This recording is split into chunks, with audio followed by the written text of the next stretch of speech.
in between hydrogen of one molecule and electronegative atom of other molecule.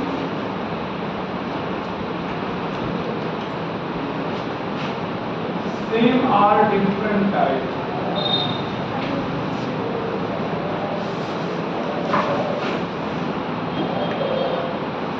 याद रखना, अगर hydrogen बनेंगे एक मॉलिक्यूल के हाइड्रोजन और दूसरे मॉलिक्यूल के इलेक्ट्रोनेगेटिव एटम के बीच में पाई जाए, और दूसरा मॉलिक्यूल सेम टाइप का हो सकता है या डिफरेंट टाइप का हो सकता है, तो इस टाइप के हाइड्रोजन बॉन्डिंग को लोग क्या कहेंगे? इंटरमॉलिक्यूलर हाइड्रोजन बॉन्डिंग कहेंगे। ठीक है, तो यहाँ पर ध्यान दो,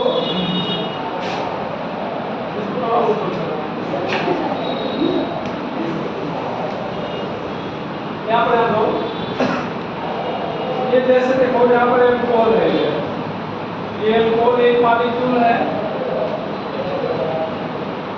और ये वाटर दूसरा मॉलिक्यूल है।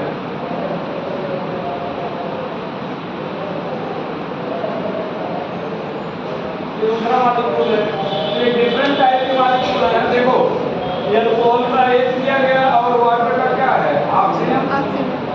ठीक है, यहाँ पर देखो, यहाँ पर अमोनिया ले लिया जाए, ये अमोनिया है, ये यहाँ पर माइनस, ये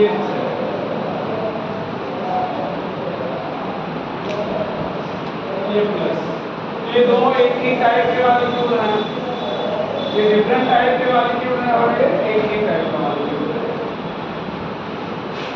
अच्छा, डिफरेंशियल में क्या है? हाँ,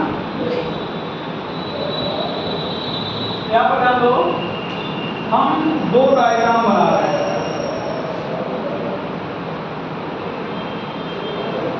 दो डायग्राम बना रहे हैं भैया।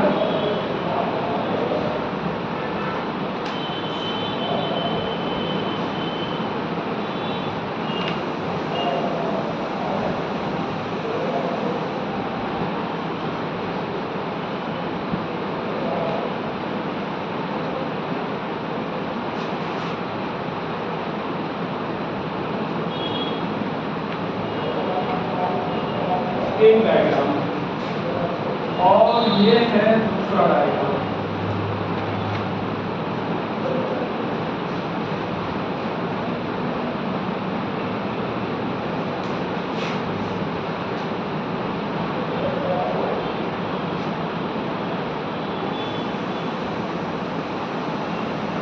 बताना है कि ये दोनों डायग्राम सही हैं, दोनों गलत हैं या कोई एक सही है।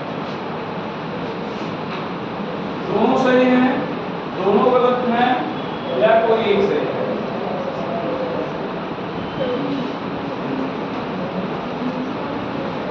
विषय वाला सही है, तो एक आंसर आ गया भैया। और आप लोग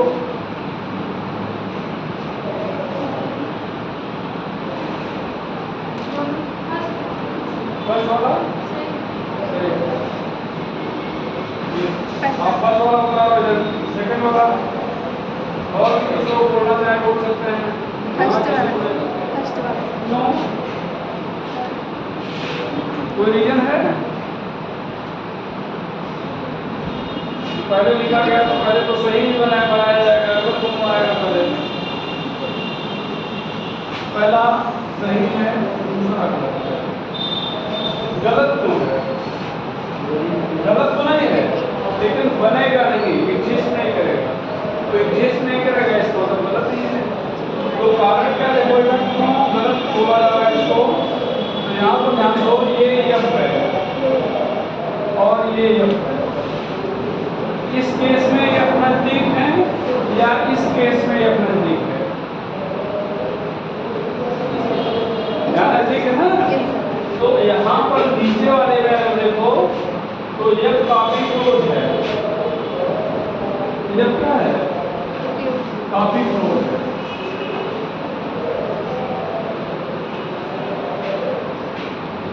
तो यहाँ पर less distance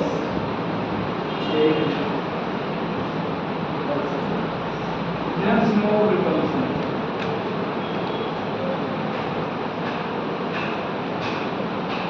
In its electron flow. So less stable. इसलिए क्या हो जाएगा? जैसे इसको कट कर देगा। और क्या? तो यहाँ पर ध्यान दो, ये दूर है और यहाँ पर एक क्या है? नजदीक।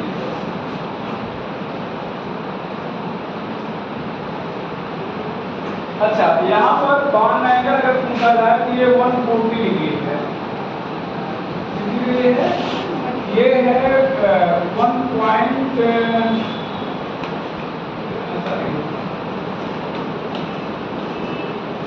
0.99 एंगस्ट्रॉम, ये 1.55 जिगजैग इंस्ट्रक्चर है। अगर ऑप्शन में जिगजैग नहीं तो लीनियर बोल देंगे। एक एचएफ मॉलिक्यूल कितना हाइड्रोजन बॉन्ड बनाएगा? एक एचएफ मॉलिक्यूल कितना हाइड्रोजन बॉन्ड बनाएगा? दो। एचएफ देख लो, देखो एक इधर है और एक बोर्ड पे भी बना हुआ है, तो रिमूव भी नहीं किया गया है।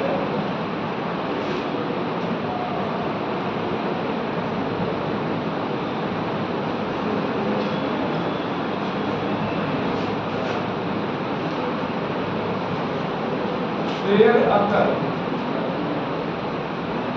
two hydrogen bonds for each HF molecule.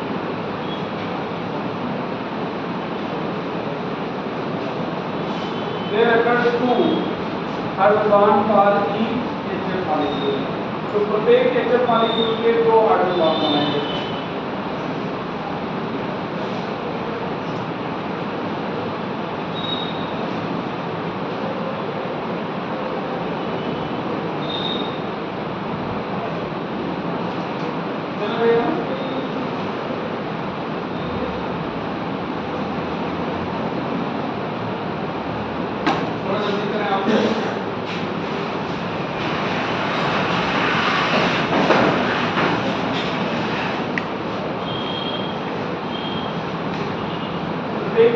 ये दो hydrogen bond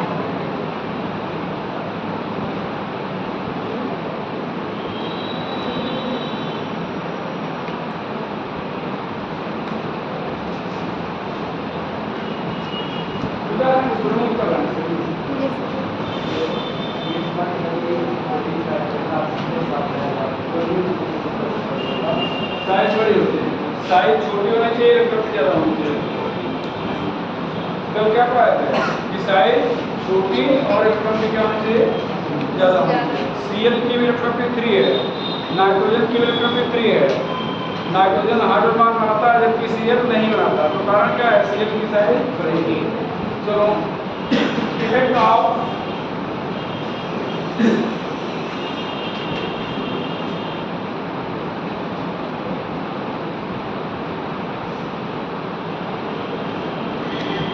intermolecular hydrogen bond.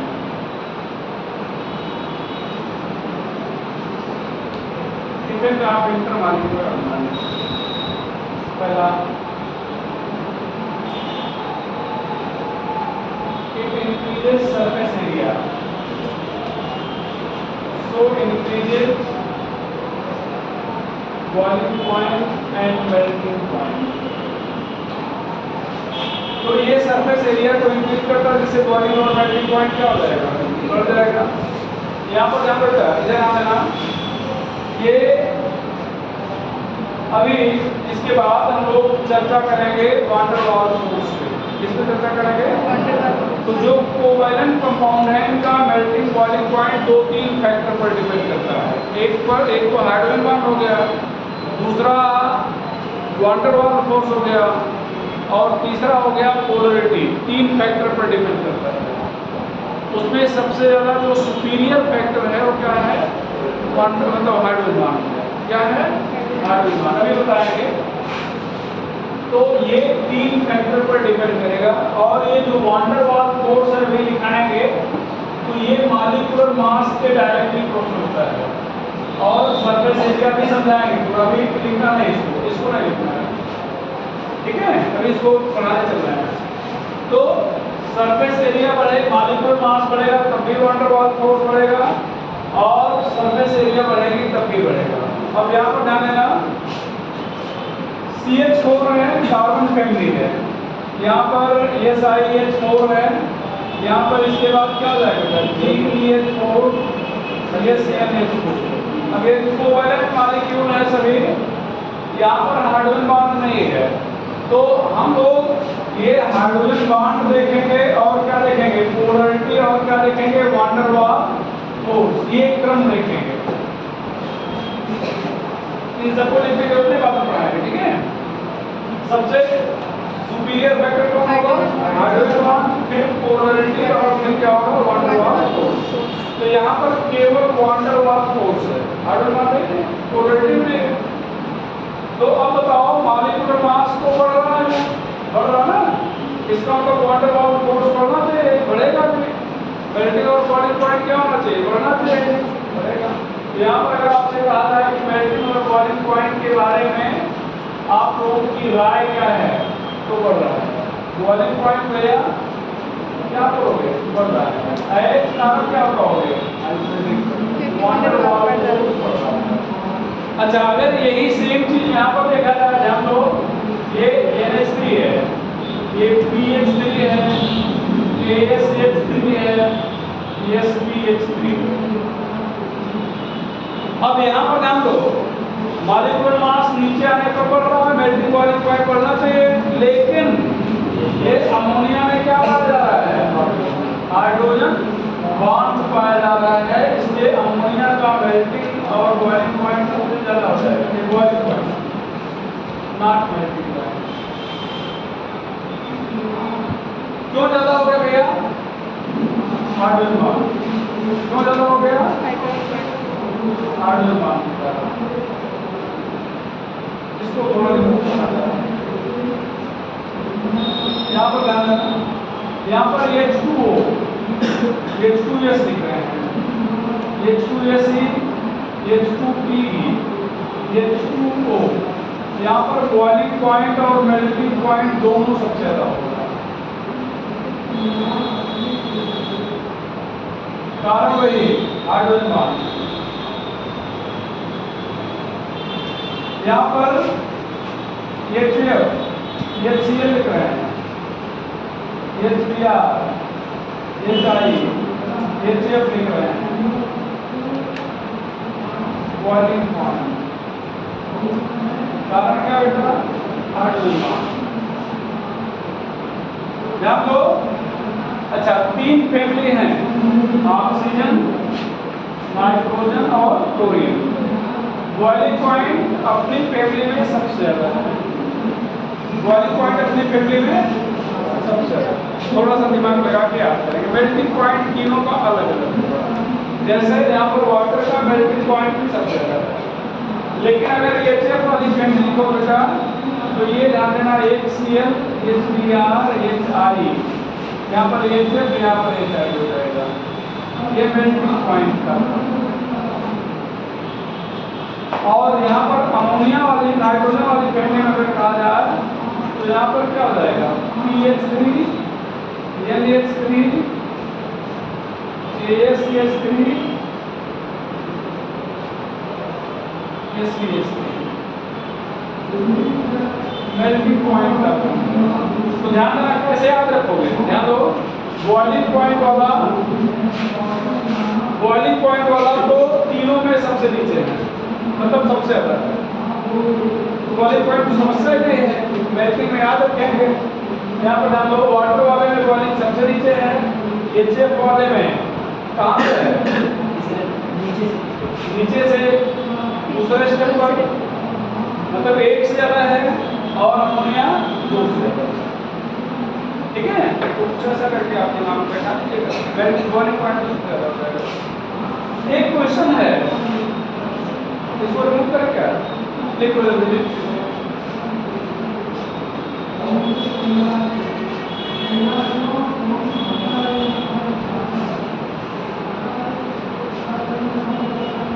ध्यान रखना बेटा, ऑर्गेनिक कंपाउंड जब लोग पढ़ेंगे ऑर्गेनिक कंपाउंड, तो पूरे ऑर्गेनिक कंपाउंड की जो फिजिकल प्रॉपर्टी लोग यही इतने से एक्सप्लेन कर देते हैं, इतने से पूरे ऑर्गेनिक कंपाउंड की फिजिकल प्रॉपर्टी। क्यों? क्योंकि कोवैलेंट है और कोवैलेंट एक ही फैक्टर डिसाइड करता है। जल्दी करें।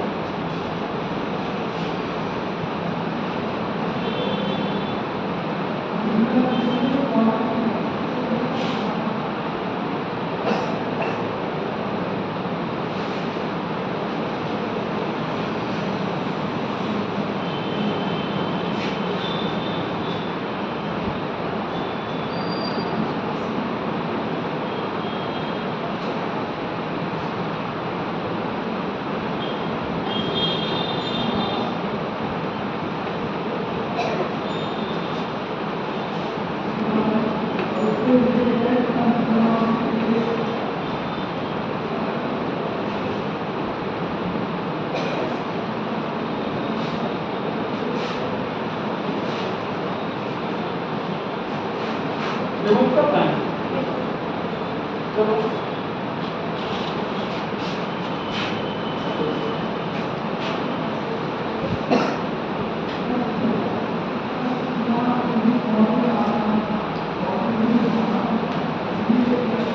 Boiling point of water is more than HF।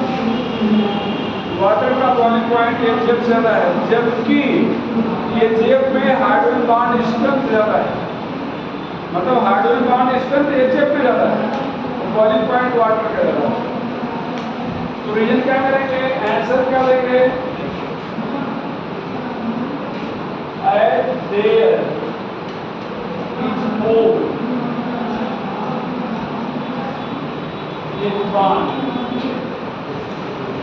पर वाटर मॉलिक्यूल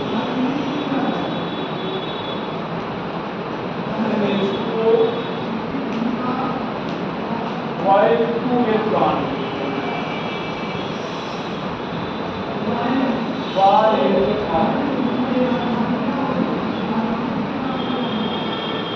तो वाटर में प्रत्येक वाटर मॉलिक्यूल में कितने हाइड्रोजन बॉन्ड बनेंगे, 4, और HF में प्रत्येक HF के लिए कितना बनेगा, 2। तो भले HF की हाइड्रोजन बॉन्ड स्ट्रेंथ ज्यादा है, लेकिन नंबर ऑफ हाइड्रोजन बॉन्ड वहां पे क्या है, कम है, और H2O में नंबर ऑफ हाइड्रोजन बॉन्ड क्या है, ज्यादा है। तो इसलिए ये वाटर की जो बॉइलिंग पॉइंट है वो क्या है, ज्यादा है। अगला नया पॉइंट हो जाएगा दूसरा, H2O is liquid,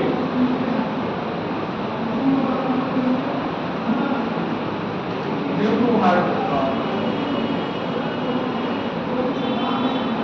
while H2S gas,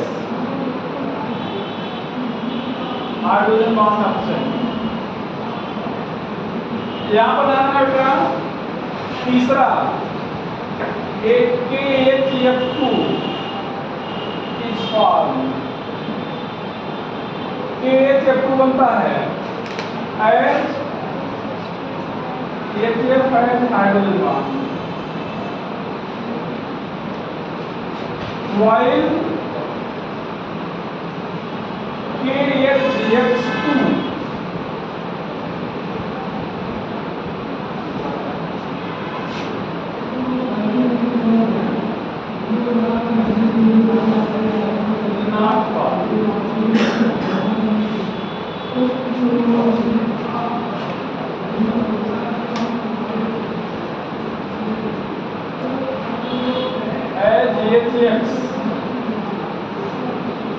does not form hydrogen bond.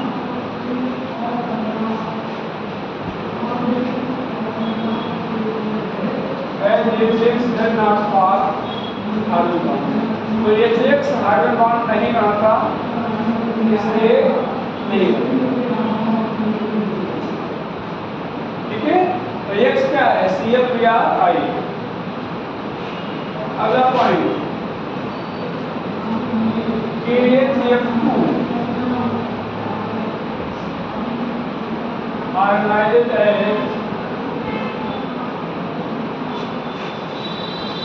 ये किस तरह से टूटता है?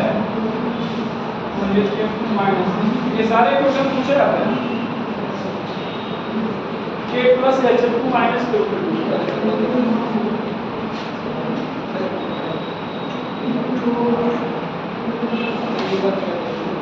क्या हो बंद करना हो, क्या हो पढ़ाना है।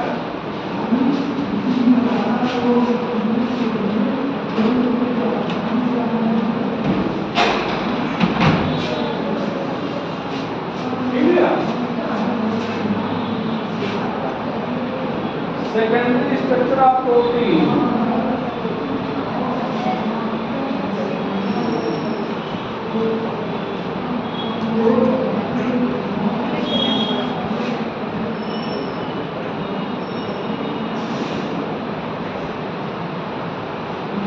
Hydrogen bond.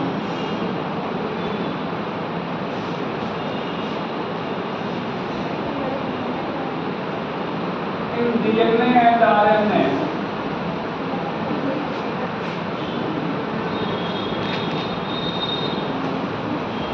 two nitrogenous bases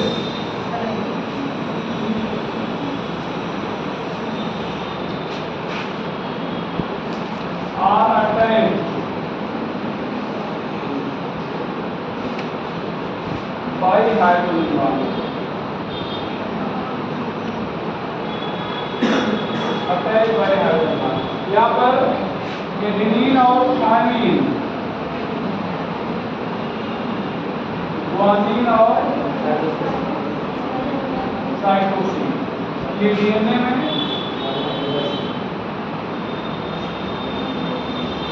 और एडेनिन और यूरा से ग्वानिन और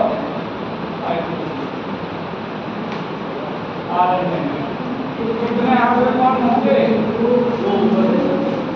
दो लाइन दी थी ना, तो यहाँ पर दो हाइड्रोजन आ रहा है, तीन पीछे है तो तीन हाइड्रोजन, यहाँ पर 2H बॉन्ड,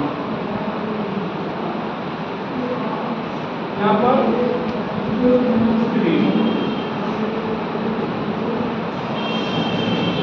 ये था हाइड्रोजन बॉन्ड। कल इनका पढ़ा दिए थे, आज इंटर पढ़ा दिए। कोई डाउट अगर हो किसी बच्चे को हमें बता सकता है।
उसके बीच में पाया जा सकता है। जैसे वो जो हाइड्रोजन बन रही पैटर्न क्या उनकी इलेक्ट्रॉन डिपेंड कर मतलब क्या है, फिक्स है, तो इसलिए वो वीक भी हो सकता है, स्ट्रांग भी हो सकता है।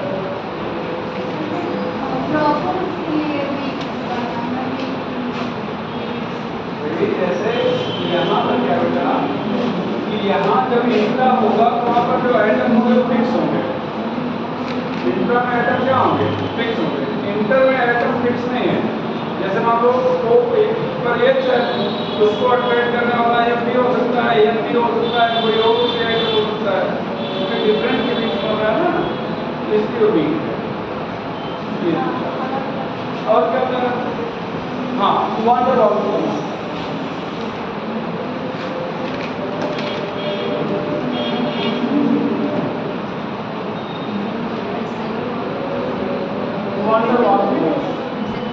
वाटर वाल्व फोर्स यहाँ पर ध्यान दें। ये ध्यान दो, जैसे आयोडीन लिया जाए, मान लो दो मॉलिक्यूल एक दूसरे को कैसे अट्रैक्ट करते होंगे?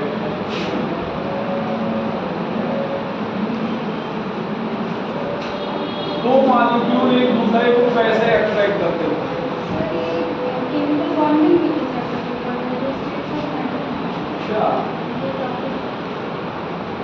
स्टेट ऑफ मैटर में नहीं बेटा, ये केमिकल बॉन्ड का पार्ट है। जैसे ये पार्ट किसका है, पहले हम बॉन्डिंग जानेंगे तब तो उसके बारे में और चर्चा करेंगे। स्टेट ऑफ मैटर जो है, स्टेट कितने टाइप होते हैं? सॉलिड स्टेट, लिक्विड, मतलब सॉलिड लिक्विड होगा ना, तो कोई भी चीज सॉलिड क्यों होगा या लिक्विड क्यों होगा, गैस क्यों होगा? तो अगर फोर्स ऑफ इंटरेक्शन ज्यादा है तो सॉलिड है, कम है तो लिक्विड है, और कम है तो गैस है। तो अब कैसे हम जानेंगे कि इंटरेक्शन कौन है और कैसा इंटरेक्शन होता है? तो पहले पढ़े रहेंगे तभी तो आगे पढ़ेंगे। हाँ, रिड्यूस हो गया, सही है। नहीं, यहाँ पर ये तो पढ़ना ही पड़ेगा, तो बॉन्ड है ना, वाटर वाल्व फोर्स वगैरह जो है या हाइड्रोजन बॉन्डिंग, ये तो बॉन्ड है, इसको पढ़ना पड़ेगा। इसका इफेक्ट है स्टेट ऑफ मैटर में। और ना ये ध्यान रखिए, ये बॉन्ड है, बॉन्ड का इफेक्ट आप स्टेट ऑफ मैटर में देखते हो, वो इफेक्ट नहीं पढ़ना है, ठीक है ना? बॉन्ड के बारे में जान लेगा।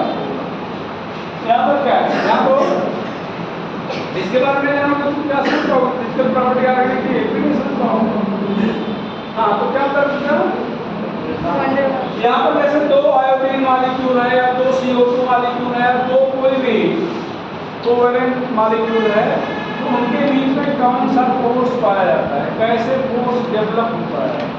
तो ये ध्यान देना, फोर्स कैसे डेवलप होता है। तो यहाँ पर जैसे एक आयोडीन का मॉलिक्यूल है, यहाँ पर एक न्यूक्लियस होगा और इलेक्ट्रॉन सिमेट्रिकली चारों तरफ इसके रिवॉल्व कर रहा होगा, यानी कि सिमेट्रिकली वर्ड यूज कर रहे हैं, एकदम गोल गोल घूम रहा होगा।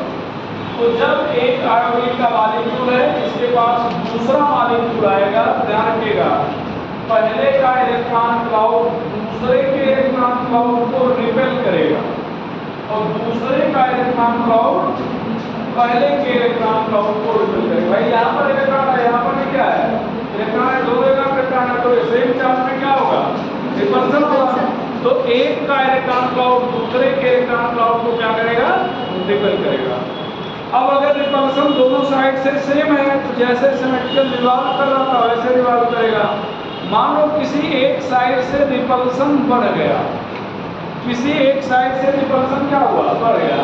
हम मान रहे हैं कि इधर ये मॉलिक्यूल इसको ज्यादा रिपेल कर रहा है, तो अगर ये मॉलिक्यूल इसका ज्यादा रिपेल कर रहा है तो मतलब ये इस मॉलिक्यूल पर रिपल्सिव फोर्स ज्यादा है, तो ये इलेक्ट्रॉन क्लाउड क्या होगा, जैसे घूम रहा था वैसे घूमेगा नहीं, डिस्चार्ज हो जाएगा। ये इलेक्ट्रॉन क्लाउड थोड़ा सा रिपेल हो रहा है तो इस साइड में शिफ्ट हो जाएगा, तो मतलब इधर रिपेल कर दिया गया तो इलेक्ट्रॉन डेंसिटी यहाँ पे बढ़ गई, तो यहाँ पर थोड़ा सा इलेक्ट्रॉन डेंसिटी बढ़ी हुई मान रहे हैं, और यहाँ पर इलेक्ट्रॉन डेंसिटी बढ़ गई, यहाँ पर इलेक्ट्रॉन डेंसिटी क्या हो गई, कम हो गई। तो यहाँ पर एक डाइपोल जैसा बन गया, यहाँ तो अब ये क्या बन गया, डाइपोल जैसा बन गया, ये नेगेटिव पोल हो गया और क्या हो गया, पॉजिटिव पोल हो गया। अब जब ये नेगेटिव पोल हो गया और ये पॉजिटिव, अभी तो रिपल्सन चल रहा था, तो जैसे यहाँ पर थोड़ी सी पोलरिटी डेवलप हुई, जिसका पॉजिटिव पोल इसके इलेक्ट्रॉन क्लाउड को अब अट्रैक्ट करने लगेगा, तो जब अट्रैक्ट करने लगेगा तो यहाँ पर क्या होगा, यहाँ पर इलेक्ट्रॉन डेंसिटी कम हो जाएगी और यहाँ पर इलेक्ट्रॉन डेंसिटी बढ़ जाएगी। तो मतलब ये भी एक पोल ऐसा बन गया जिसमें ये पॉजिटिव पोल है और क्या है, नेगेटिव। ये पॉजिटिव पोल है और क्या है, नेगेटिव पोल है। तो इस अपोजिट पोल के बीच में एक weak electrostatic force of attraction पाया जाएगा। इस वीक इलेक्ट्रोस्टैटिक फोर्स को ही हम लोग क्या कहेंगे, वान डेर वाल फोर्स।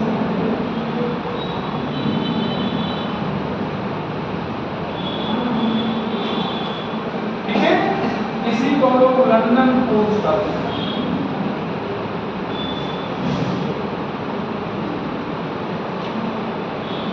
इसी को हम लोग डिस्पर्सिव फोर्स कहते हैं।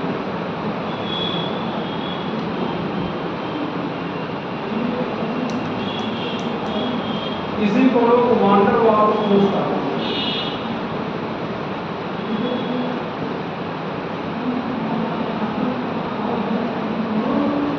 तो अगर आप उसका है कि क्या है वान डेर वाल फोर्स, तो weak electrostatic force of attraction in between momentary dipole. Momentary, movement का मतलब होता है तत्क्षण या तात्कालिक। तो ये जो डायपोल आप देख रहे हो परमानेंट डायपोल नहीं है, बन गया तो बन गया, ऐसा नहीं है। हमने कहा कि मान लो कि इधर से रिपल्सन इस पर ज्यादा लगने लगे, मान लो वो ऐसा भी माना जाता है कि एक बार ये ज्यादा रिपल किया था, अगली बार ये ज्यादा रिपल करने लगे, तो वही सारी कंडीशन क्या हो जाएगी, रिवर्स हो जाएगी। बात समझ में आया? तो इसलिए यहाँ पर लोग क्या कहेंगे, इसको मोमेंटरी डायपोल। तो लिख लेंगे electrostatic force of attraction in between momentary dipole.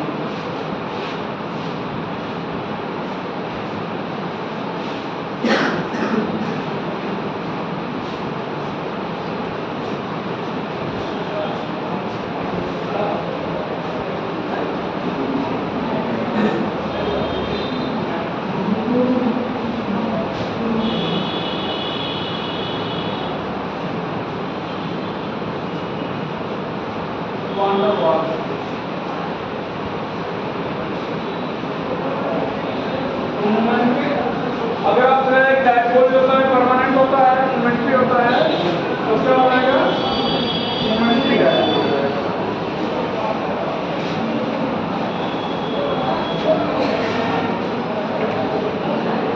अच्छा, अब ध्यान देना, यहाँ पर ये जो वान डेर वाल फोर्स होता है बेटा, ये मॉलिक्यूलर मास के डायरेक्टली प्रोपोर्शनल होता है।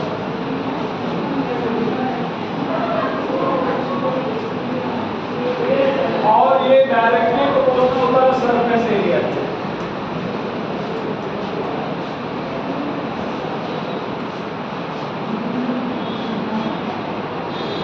डायरेक्टली प्रोपोर्शनल होगा सरफेस एरिया।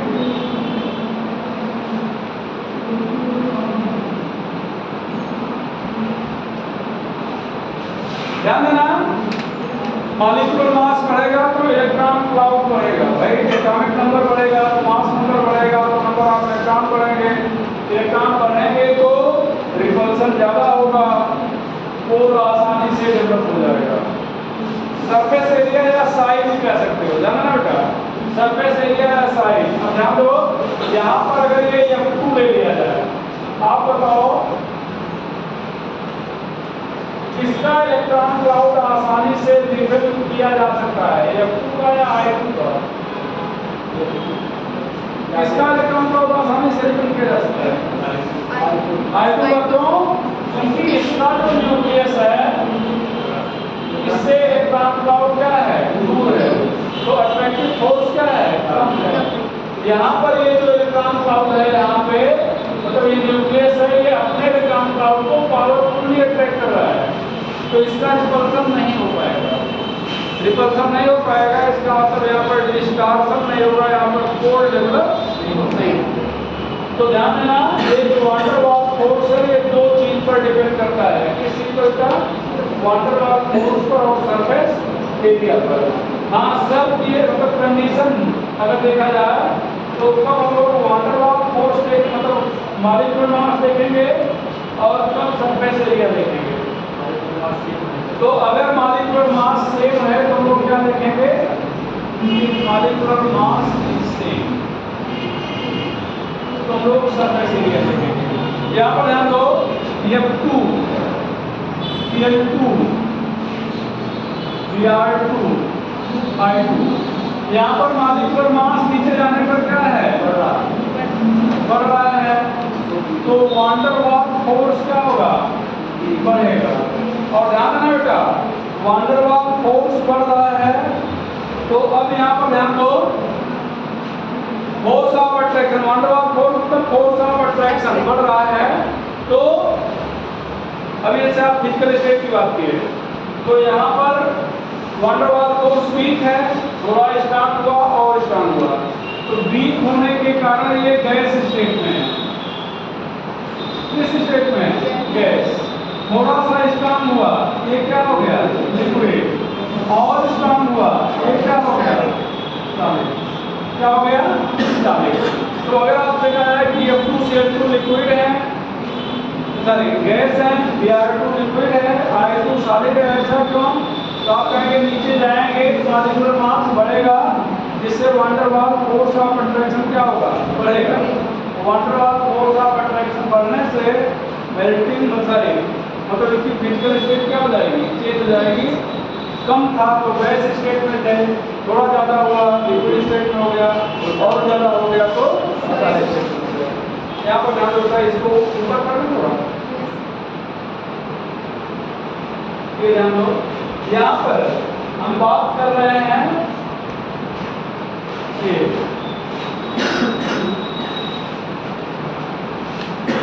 ये नॉर्मल कंट्रीज है,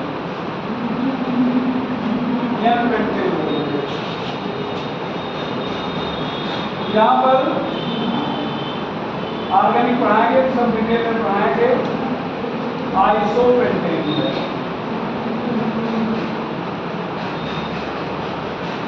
और यहाँ पर नियोपेंटेन।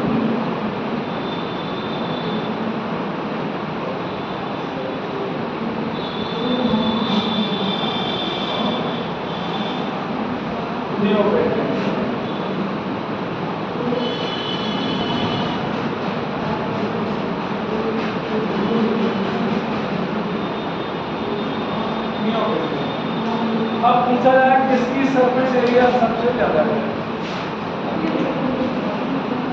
किसकी ज्यादा है?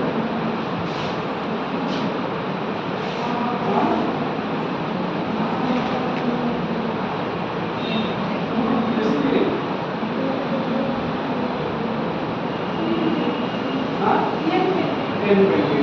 किसकी ज्यादा है? ध्यान दो, ये लाइन है, क्या है? लाइन, और ये है स्फीयर। कौन ज्यादा एरिया? बैट को रख दो, वो ज्यादा एरिया घेरेगा फुटबॉल?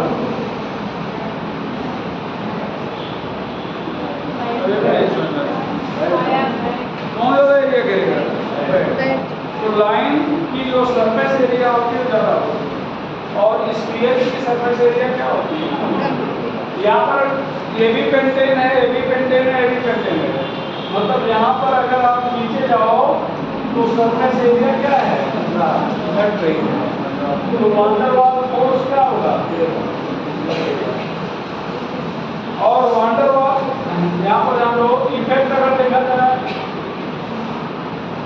आप वान डेर वाल्स फोर्स, तो ये van der Waals force directly proportional होगा मेल्टिंग पॉइंट के, और डायरेक्टली प्रोपोर्शनल होगा किसके? पॉइंट का।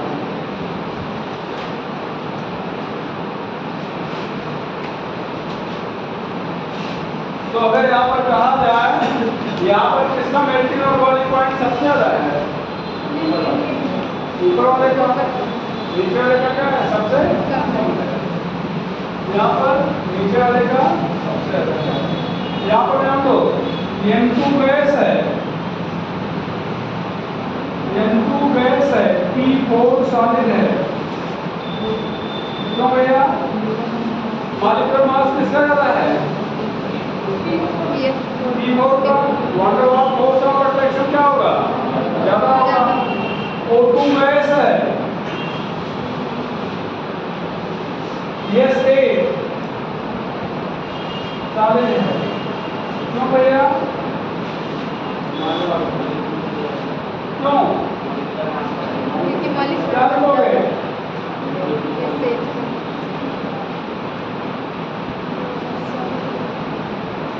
यहाँ पर लिखोगे mole molecular mass times van der Waals. ठीक है। तो अगर पूछा जाए क्यों ऐसा है तो आप कहेंगे वन मॉलिक्यूलर मास ज़्यादा है, जिससे van der Waals force of attraction में क्या है, ज़्यादा है, और इसी कारण से किस स्टेट में एक्जिस्ट कर रहा है, किस स्टेट में गया, सॉलिड। ध्यान रखिएगा। अभी बहुत ज़्यादा बताए हैं, केवल एक फोर्स के बारे में बता दिए हैं। और अब यहाँ पर हालांकि बताने नहीं जा रहे हैं डिटेल में, एक मेल्टिंग एंड बॉइलिंग पॉइंट आपको वैलेंट कंपाउंड ये किस पे डिपेंड करेगा बेटा? हाइड्रोजन बॉन्ड पे, किस पे? पोलरिटी पे। किस पर डिपेंड करेगा? वान डेर वाल्स फोर्स। अब यहाँ पर मान लो अगर कोई भी मॉलिक्यूल ए है जिसमें वान डेर वाल्स फोर्स है, बी है जिसमें पोलरिटी है, और सी है जिसमें क्या है, वान डेर वाल्स फोर्स है। सी में क्या है? वान डेर वाल्स फोर्स है। तो अब अगर आपसे कह दिया जाए ए बी सी किसका मेल्टिंग पॉइंट ज़्यादा होगा, तो आप क्या कहेंगे? ए का। शर्त यह है कि मॉलिक्यूलर मास में बहुत डिफरेंस नहीं होना चाहिए।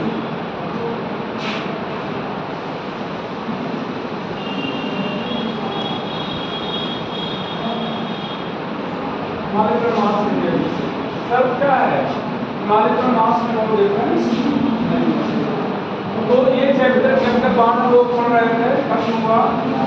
अब अगली टॉपिक लोग शुरू करेंगे थर्मोडायनामिक्स। जो प्लानर है उसी के अकॉर्डिंग पढ़ाना है, ठीक है। तो प्लानर हमें लगता है वो 11th के जो चैप्टर्स हैं उन्हीं के अकॉर्डिंग बना दिया, लेकिन फिर भी पीरियडिसिटी छोड़ दिया बीच में। पीरियडिसिटी पहले पढ़ा दे रहे थे, तब चैप्टर 12 पे आना चाहिए था, लेकिन जो नहीं दिया प्लानर उसको अपने हिसाब से कर दे सकते थे, टेस्ट सही नहीं करता। तो इसका हम भगवान ने बनाया था, आपने एक बना देते फ्रेंड्स को। तो अगला चैप्टर है अपना thermodynamics.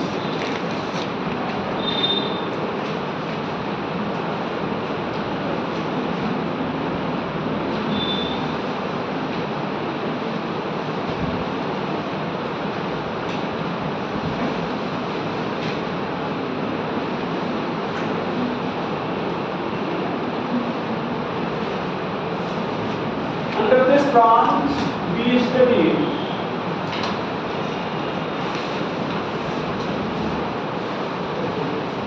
about interaction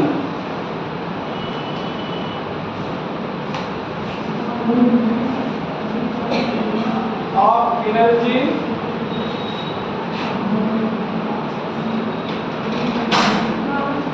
with body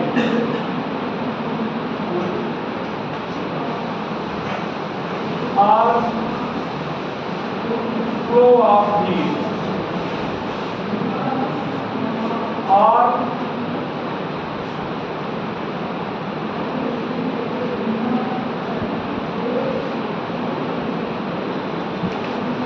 flow of heat कहते हैं।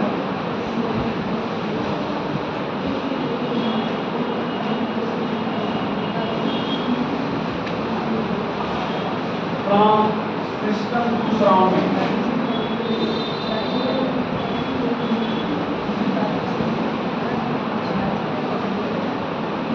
and vice versa। Vice versa का मतलब उल्टा है, सिस्टम से सराउंडिंग या सराउंडिंग से सिस्टम के अंदर। वाइस वर्सा का मतलब उसका उल्टा हो सकता है, सिस्टम टू सराउंडिंग का आप सराउंडिंग से सिस्टम के अंदर, मतलब हीट एक्सचेंज सिस्टम और सराउंडिंग के बीच में होगा। तो हीट एक्सचेंज होगा तो हो सकता है हीट सिस्टम से सराउंडिंग में जाए या सराउंडिंग से सिस्टम में जाए। ठीक है यार, तो ये बताइए there are 3 generalisation,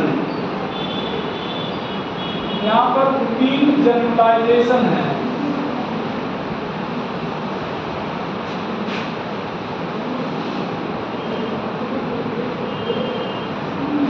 known as laws of thermodynamics।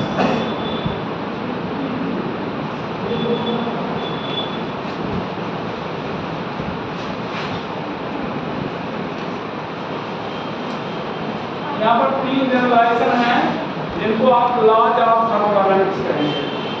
First law of thermodynamics, ध्यान दो बेटा,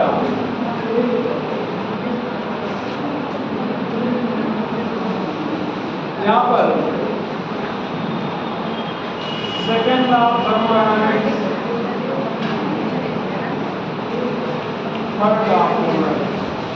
तो first law of thermodynamics, second law of thermodynamics and third law of thermodynamics.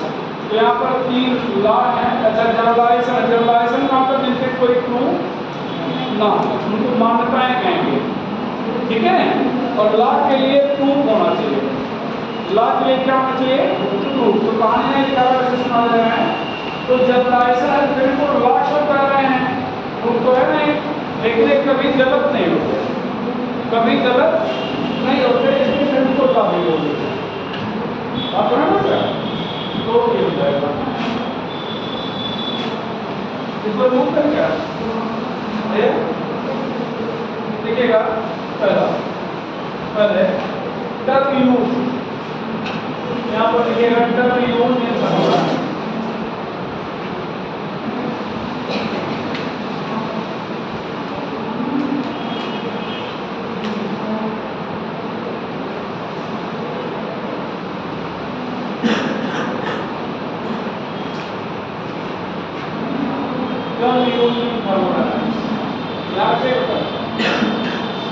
यहाँ पर यूनिवर्स के 3 पार्ट होते हैं। System, surrounding, boundary. सिस्टम क्या होता है? Part of universe under study. ध्यान दो, part of universe under study. जैसे इस क्लास को हम लोग यूनिवर्स मान लें, क्लास को क्या मान लें? क्या चल रहा है भैया? बैठे सुना रहे, सुनो यार, फायदा रहेगा। हम लोग हाँ किस क्लास में? तो अभी कोड तो काफी लंबा है। अच्छा, खैर 11 का पार्ट, ठीक है, 11 का पार्ट हमारा है। ठीक है, तो क्या बता रहे थे? क्लास को अपना यूनिवर्स मानना है, हमारा यूनिवर्स है। इसमें मान लो किसी बच्चे के बारे में स्टडी की जा रही है, मान लो इनके बारे में स्टडी की जा रही है। अब पूरा क्लास है, इनके बारे में स्टडी की जा रही है, तो ये हमारे लिए क्या हो जाएंगे? सिस्टम। क्या हो जाएंगे? सिस्टम। ठीक है, बाकी का जो पार्ट है वो क्या हो जाएगा? सराउंडिंग। लेकिन ध्यान रखिएगा, सराउंडिंग बाकी का पार्ट मतलब ये हुआ कि जिस पार्ट से ये अफेक्ट हो सकते हैं, किसी भी तरह से अफेक्ट हो सकते हैं, वही पार्ट सराउंडिंग होगा, है ना? पूरा नहीं। उसके बाद एक रियल लाइन ले लिया जाए या इमेजिनरी लाइन ले लिया जाए, मतलब वास्तविक या काल्पनिक रेखा। वास्तविक रेखा क्या होगी? इनके चारों तरफ एक ऐसे मान लो मतलब रख दिया जाए जिसे बाकी से सेपरेट होना है, दिखेंगे ना, ये रियल लाइन हुई। इमेजिनरी लाइन मतलब एक लाइन यहाँ पर मान लिए कि बाकी लोगों के बीच में एक लाइन है, हम उधर देख ही नहीं रहे, तो ये काल्पनिक रेखा होगी, इमेजिनरी लाइन होगी। तो वो रियल या इमेजिनरी लाइन जो सिस्टम को सराउंडिंग से सेपरेट करती है, उसको लोग क्या करते हैं? बाउंड्री। क्या करते हैं? बाउंड्री। हाँ, अगर ये रियल लाइन है, मतलब कुछ रख दिया गया, तो इसका मतलब रियल हो गया। अब रियल अगर है तो वो हार्ड हो सकता है या सॉफ्ट हो सकता है, कंडक्टिव हो सकता है या क्या हो सकता है? इंसुलेटिव हो सकता है। तो चलो सिस्टम के बारे में देखा जाए। System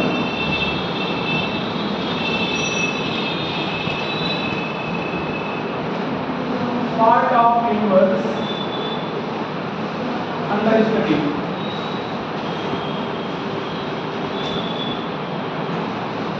part of universe under study.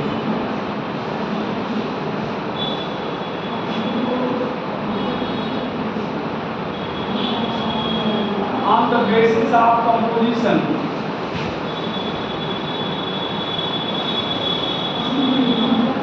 it is two types.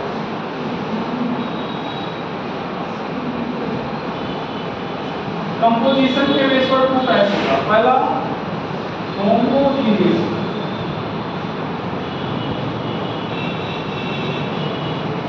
System. Homogeneous मतलब बेटा same property through out.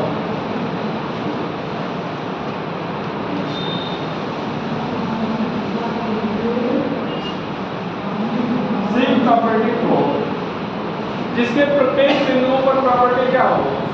Same. Same property through out. आप अच्छा ये एग्जांपल लिया जाए तो क्या होगा? कोई भी प्योर चीज ले लो, शुद्ध जल ले लो, तो आप चाहे जहां से निकालोगे प्रॉपर्टी क्या होगी? सेम मिलेगी। शुद्ध जल नहीं लिए, अगर मिक्सचर ले रहे हो तो जो कंपोनेंट है वो कंप्लीटली मिक्सचर होना चाहिए। जैसे आपने शुगर और वाटर को क्या किया, मतलब शुगर और वाटर को मिक्सअप कर दिया, तो शुगर और वाटर को कंप्लीटली मिक्सअप हो जाएगा। तो इसको आप क्या कहेंगे? होमोजीनियस सिस्टम कहेंगे। ठीक है, तो एग्जांपल में क्या रहेगा? यानी pure thing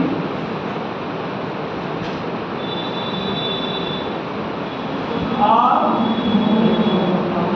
mixture of which each component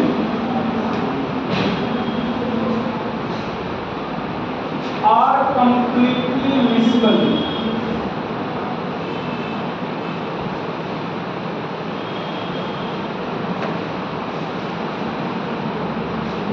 Completely miscible। जैसे आप यहाँ पर क्या लिख रहे हो? क्या लिख रहे हैं? शुगर और वाटर। तो ये जो सिस्टम होगा ये होमोजेनियस होगा। मिला है इसको? रिमूव करें भैया। हेटेरोजेनियस,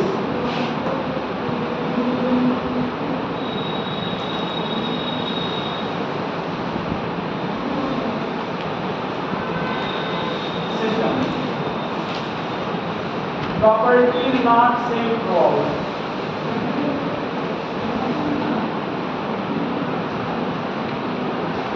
Not same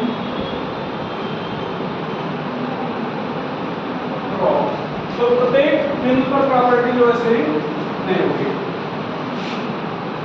एग्जाम्पल में मिक्सचर which components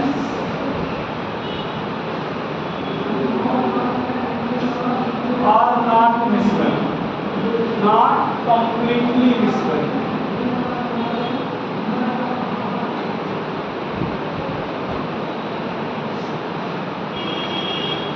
एग्जाम्पल में क्या होगा? Water plus iron, water plus iron, ठीक है। अब हम लोग लिखेंगे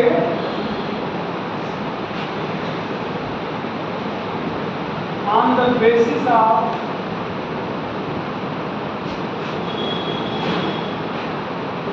exchange of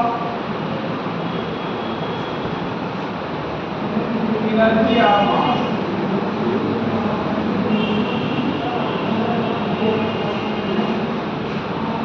On the basis of exchange of energy of mass, system three type।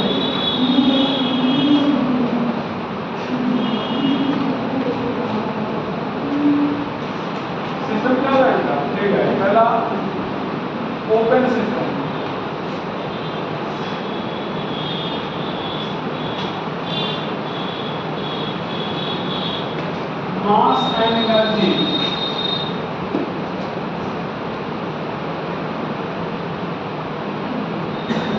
both can be exchanged. Mass and energy both can be exchanged. भैया पढ़ने के लिए तो लोग केमिस्ट्री पढ़ रहे हैं, लेकिन नेचर में देखो जो भी चीज खुला है, जो भी चीज आप खुला छोड़ देते हो, रख देते हो, दैट इज ओपन सिस्टम। आप चाय पीते हो, चाय आपको पीने के लिए दी गई, आप खुली कर दो, थोड़ी देर में चाय ठंडी हो जाएगी, एनर्जी क्या हो गई? चाय पी लिए, मास कम हो गया, और अच्छी लगी, फिर ले लिए, मास बढ़ गया। बात में ना, तो यहाँ पर ये नहीं बताना है कि क्या एग्जाम्पल लिया जाए, जो भी खुला है, ठीक है। एग्जाम्पल में क्या करोगे? Anything that is open.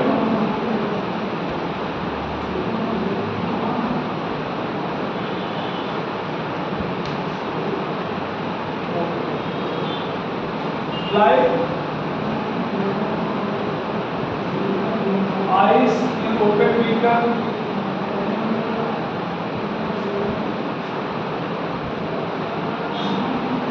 chai in open cup,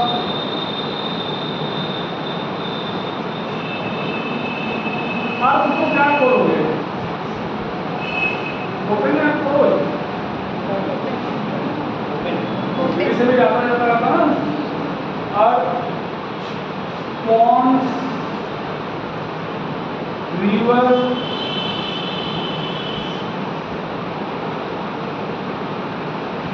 animal and plant body,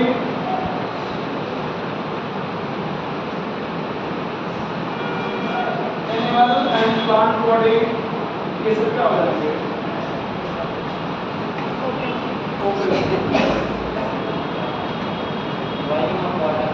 हाँ बेटा, boiling of water, boiling of water, तो वो एक फिनोमेना है ना।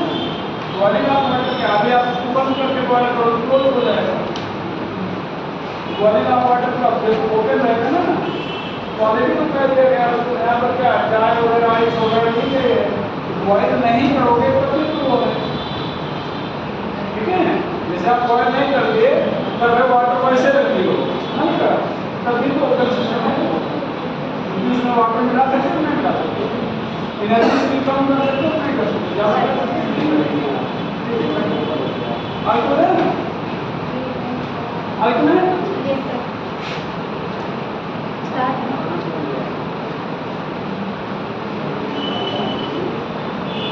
आइसोलेट नहीं दूसरा क्लोज,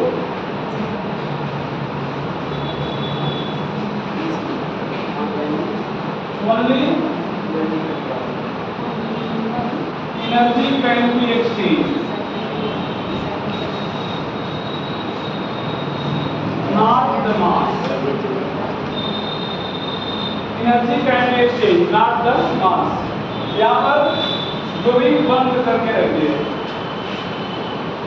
एग्जाम्पल में आइस में बोलो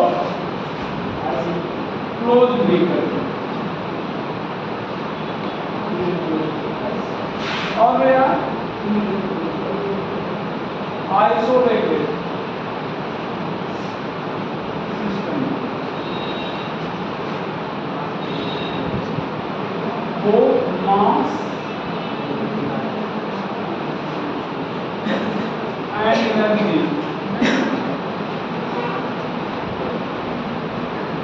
cannot be exchanged। एग्जाम्पल में क्या लगेगा? एग्जाम्पल बोलो, आइस इन थर्मस फ्लास्क। जरूरी नहीं तो आइस ही हो, कुछ भी हो, ice in thermos flask.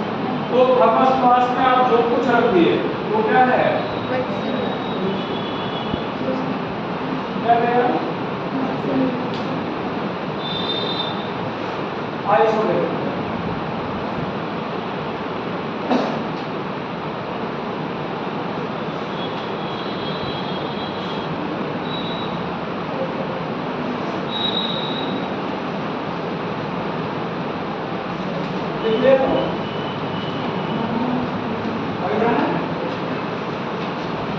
Surrounding,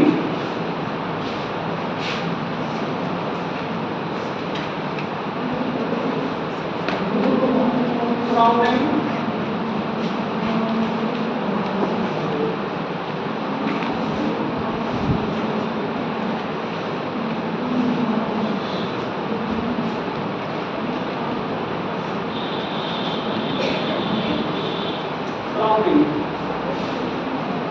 important का कुछ हो गया हाइड्रोजन बॉन्डिंग पे आइस के बारे में बताया। चलो उसको केमिकल इक्विलिब्रियम पढ़ाते हैं वहाँ हाँ हाँ आइस डेंसिटी वाटर की हाइड्रोजन बॉन्डिंग कितनी होती है, डेंसिटी किसमें अधिकतम होती है, एक वाटर कितने मॉलिक्यूल होता है, सब बताना था दिमाग में से है। उसको केमिकल इक्विलिब्रियम पढ़ाते हैं वहाँ पे इक्विलिब्रियम वाला पढ़ाते हैं वहाँ पर। इस चैप्टर में इंट्रोड्यूस कर नहीं सकते, ठीक है हाँ थोड़ा ही सराउंडिंग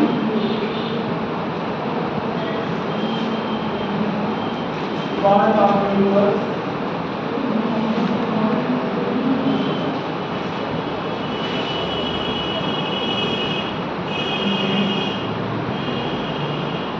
कंडीशन ऑफ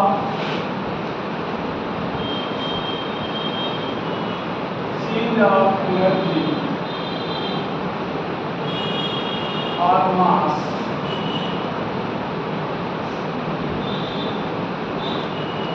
transition.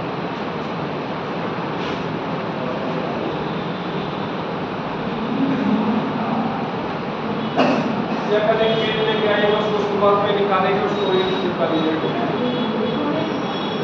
छोड़ देते बताया था आप लोग एक पेज छोड़ दिया करो ठीक है जिससे आप लोग को पूरा मिश्रा रखा है तो वहाँ एड कराया जा सके ठीक है टोटल इनिशियली जब आएंगे उसको एड करा देंगे सॉल्विंग रियल और imaginary line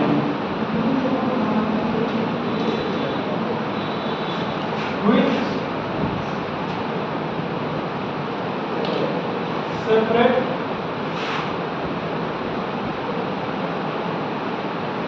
system and surrounding. System and surrounding. If real, then may be hard or soft, conductive or insulating.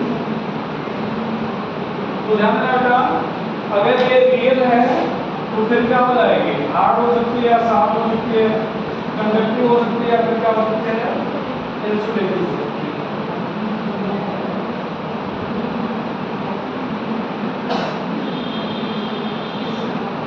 यहाँ पर ध्यान दो ये आपका यूनिवर्स है ये यूनिवर्स ये आपकी सराउंडिंग है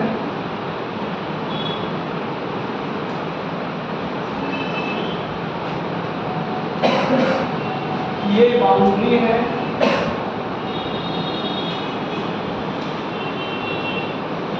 और ये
extensive property.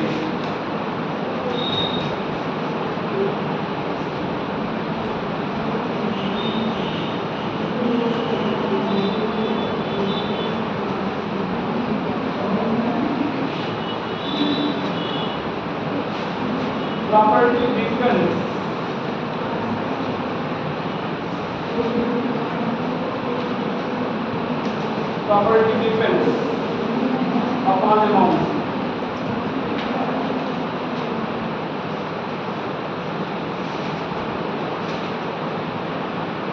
Property depends upon amount.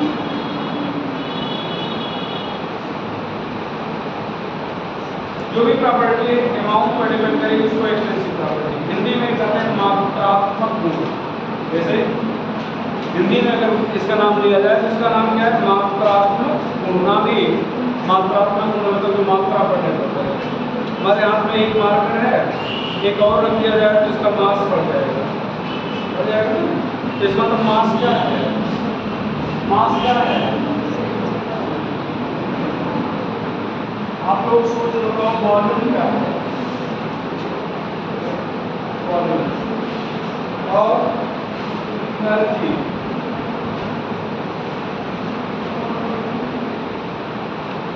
Internal energy, energy किसी भी टाइप की, एंथैल्पी, एंट्रोपी,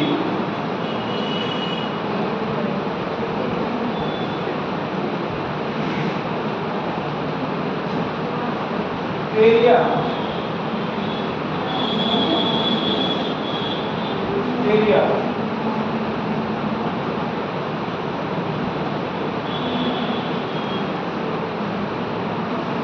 फोर्स,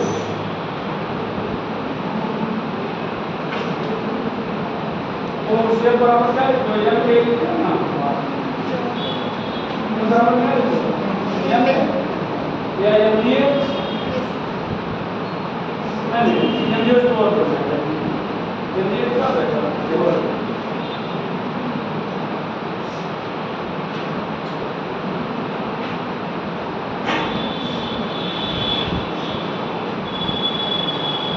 गिब्स की है,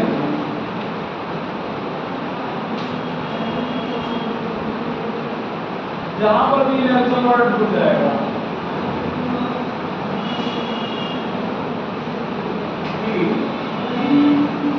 और भी सोचो मोलर कैपेसिटी, आगे molar capacity, molar molar capacity, नहीं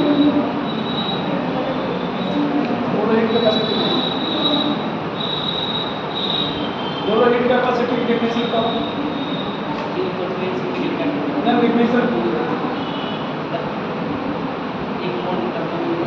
एक मोल फिक्स कर दिया ना, मोल फिक्स कर दिया ना, तो जहां अमाउंट फिक्स कर दिया जाएगा वो इंटेंसिव करेगा। अभी दिखाएंगे जैसे हीट क्या है? एक्सपेंसिव है, लेकिन स्पेसिफिक हीट क्या है? इंटेंसिव। स्पेसिफिक हीट क्या है? तो जहां पर अमाउंट आपने फिक्स कर दिया, जैसे आपने इसी में आपसे डिफिनेशन पूछा था, ठीक है? जैसे आपने फार्मूला बता दिया, फार्मूला इसका नहीं चलता, आपने डिफिनेशन दे बताया तब क्लियर हुआ कि एक मोल सब्सटेंस का टेम्परेचर 1 डिग्री सेल्सियस फ़ारेनहाइट पर जिस हीट की रिक्वायरमेंट होती है that is molar heat capacity. तो आपने अमाउंट तो फिक्स कर दिया ना कि 1 मोल, इसका मतलब पानी का तो ठीक है। तो ये एक आध लाइन छोड़े रखना, मालूम कुछ और याद आता है, ठीक है। दूसरा इंटेंसिव प्रॉपर्टी,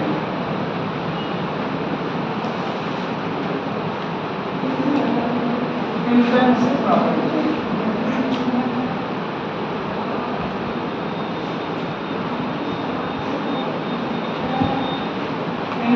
property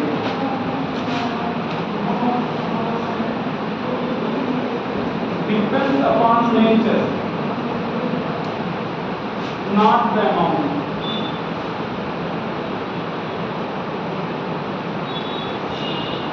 तो ऐसी प्रॉपर्टी जो नेचर पर डिपेंड करे, अमाउंट पर डिपेंड ना करे, ठीक है।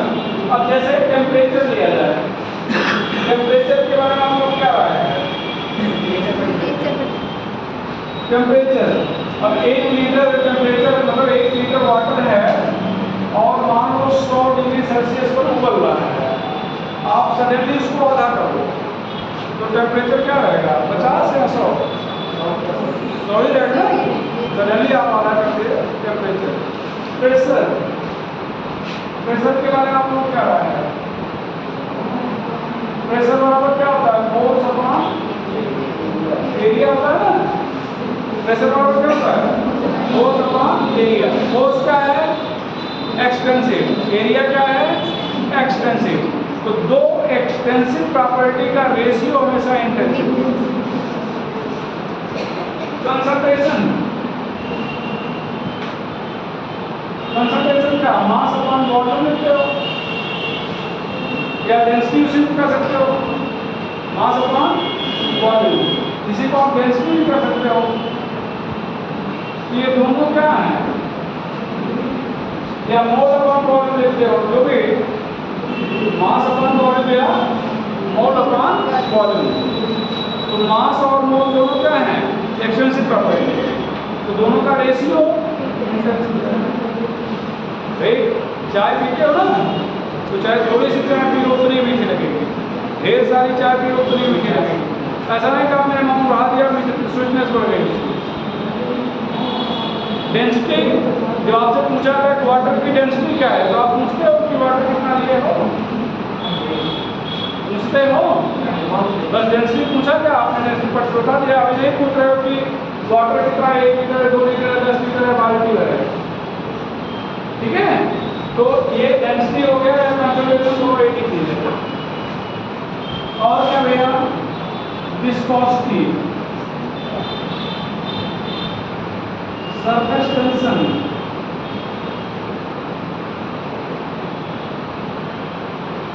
रिफ्रैक्टिव इंडेक्स,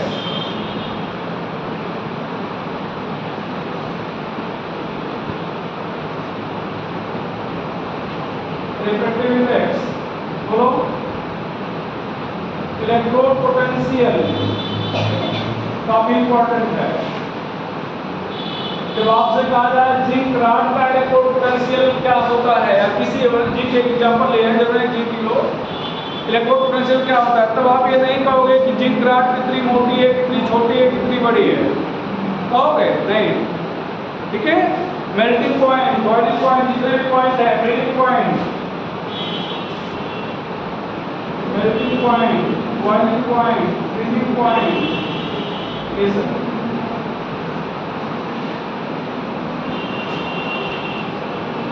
टेम्परेचर हो गया, pressure, concentration, density, viscosity, surface tension, refractive index, electrode potential, melting point, boiling point, freezing point, ये बॉइलिंग पॉइंट है, ये बॉइलिंग पॉइंट है। और कोई चीज याद आ रहा हो क्या?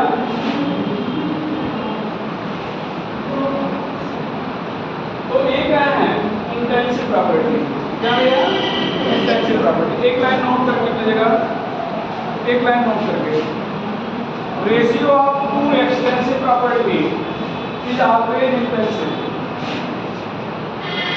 Ratio of two extensive property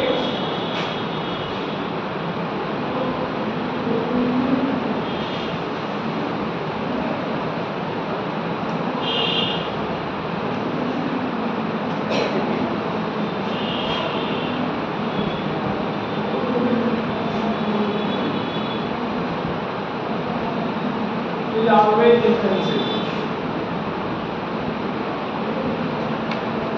तो दो एक्सटेंसिव प्रॉपर्टी का रेशियो हमेशा क्या होगा बेटा, इंटेंसिव होगा। कुछ आपने लिखा है, देखो प्रेशर, एग्जांपल में क्या लिख रहे हो, pressure,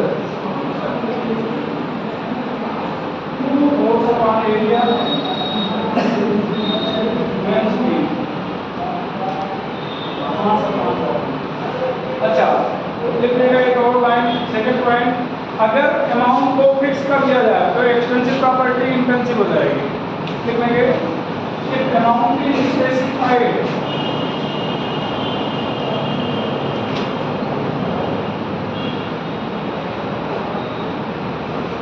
specified.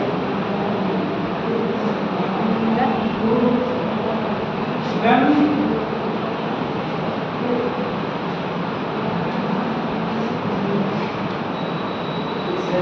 extrinsic properties become extrinsic. Like बोलेगा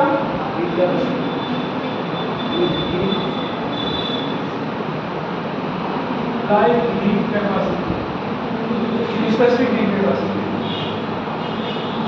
So क्या specific heat बोलते हैं specific heat. Specific heat. और दूसरा रहेगा मोलर हीट कैपेसिटी.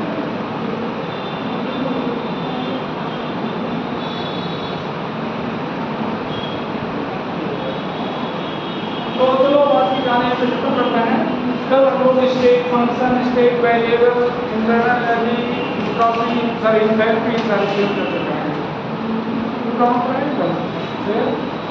ठीक है. आगे आपको थोड़ा डेवलपमेंट बनाओ पड़ेगा.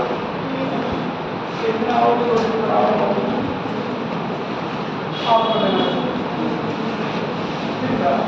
आगे बढ़ें.